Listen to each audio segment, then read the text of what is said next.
Сайн байцгаана уу админ Мэлгэн? Яка юу вэ? Удаад яах вэ? Шууд тулаанд орц.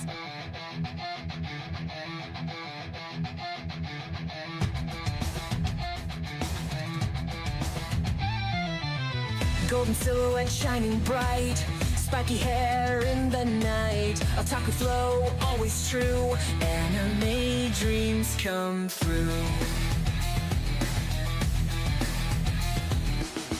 Manga pages turning fast, manga stories that will last. Dark backdrop can't conceal passions that we always feel.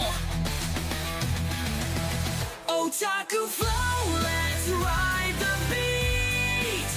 Anime worlds at our feet. Spiky hair and endless light. We're heroes in the darkest night. Virtual realms we explore, every series wanting more. Clashing swords and magic beams, living out our wildest dreams.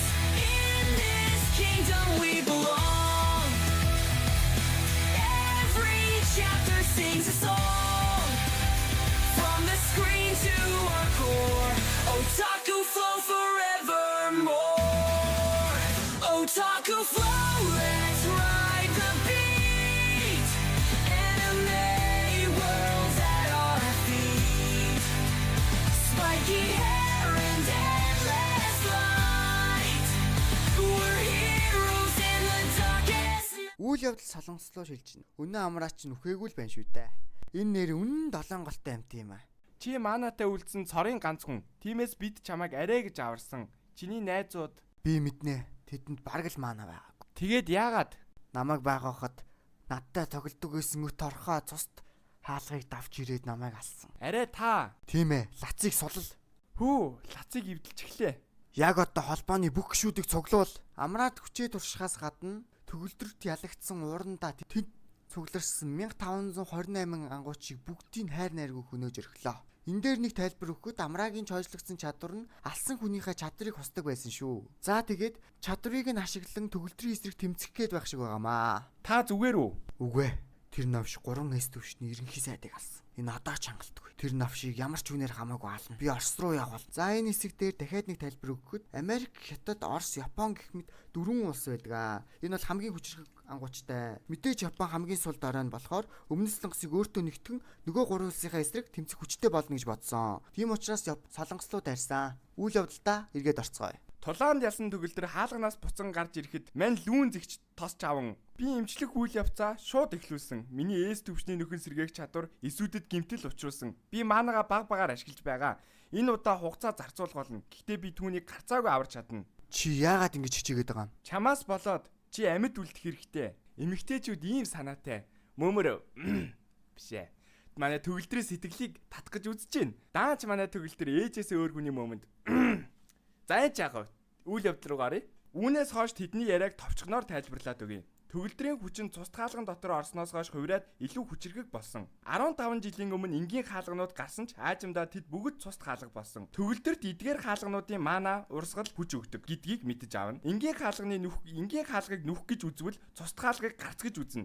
Тэр дотроос нь гарч ирэх зүйлс төгөлдрийг хайж байгаа. Үйл явдал солигдож цус таалганаас мангасууд төгөлдрийн хайсаар гарч ирнэ. Би ээжигээ эмчсэний дараа арай гэж амар амгалан амьдрах гэж байхад яагаад намайг зүгээр орхихгүй байгаа юм? Энэ үеэр утгаараа яс манай өнийг хараа сууж байна. Тэр мөн үү?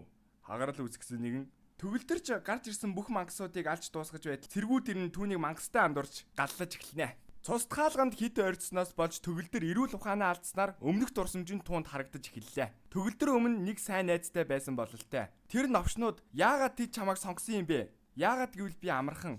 Энэ янзаараа чийч бас гэмтэн. Сургууль дээр намайг мэддэггүй юм шиг дүрсэг. Түүний найз нь энэ үгэнд маш их бухимданд түүнийг орхиж явлаа. Ихтэй тэрээр нууцаар нотлох баримт баруун нүдэрээ цуглуулж тэднийг цагтаа боловсролын төв ойпс гээд бүх газар руу явуулдагч дараа өдөр нь тэрээр нүдгүү болжээ. Тэрээр төгөлдрөөс уучлалтгүй амьдралд их зүйл хэрэггүй. Би зүгээр айрамд орохт болно гэж түүнд амлана. Төгөлдрийн найз ч үнэхээр шииртэй ир юм а. Төгөлдөр ухаан ороход найзгаа өөрийн гараар хороожээ. Энэ ертөнц төгөлдрийг зовоохын төлөө оршдог юм уу хайшин те. Яа. Төгөлдөр ч найзынхаа үхэлд гашуудагч зав олголгүй хид хідэн цусан хаалга нэгдэж мангасуу түн рүү дайрсаар. Төгөлдрөгч бүх дэлхийн маш аюултай мангас гэж үзэн Америкийн номер 1 ангууч төгөлдрийг ангуучлагаар Солонгосын зүг хөдлөнө. Төгөлдөр өөрийнхөө найз болон гимгүү олон хүнийг алсандаа харамсаж дахиж гимгүү хүмүүсийг гимтээхгүй тулд хаалганд хит ойртолгүйгээр бүх мангасуудыг хороо хараг бодож олохыг хичээнэ. Гэвч яг энэ үед Америкийн ангууч хүрээд ирнэ. За тулаан эхлэхээс өмнө одоо Америкийн ангуучийн өнгөрсөн амьдрал руу оръё. Тэрээр өмнө номлогч байсан бөгөөд зул сарын өдрөөр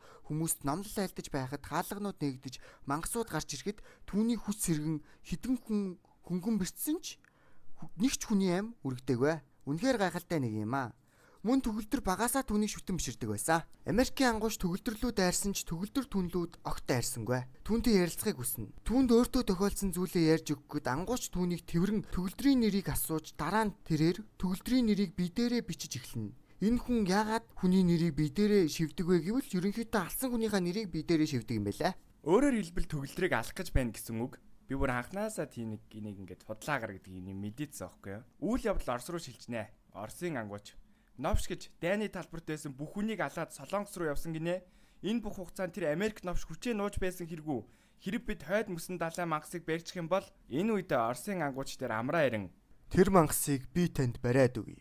За бичлэгээ энэ хүргээд дуусгая. За та нартай баярлалаа. Бид нэр айлуужинээ 1К дагагч тавьжээ. Бид хоёр одоо тусдаа бичлэг хийж явах болно. Нарийн юмнуудыг постноор оруулчаа. таалагдсан бол лайк супа дараарай.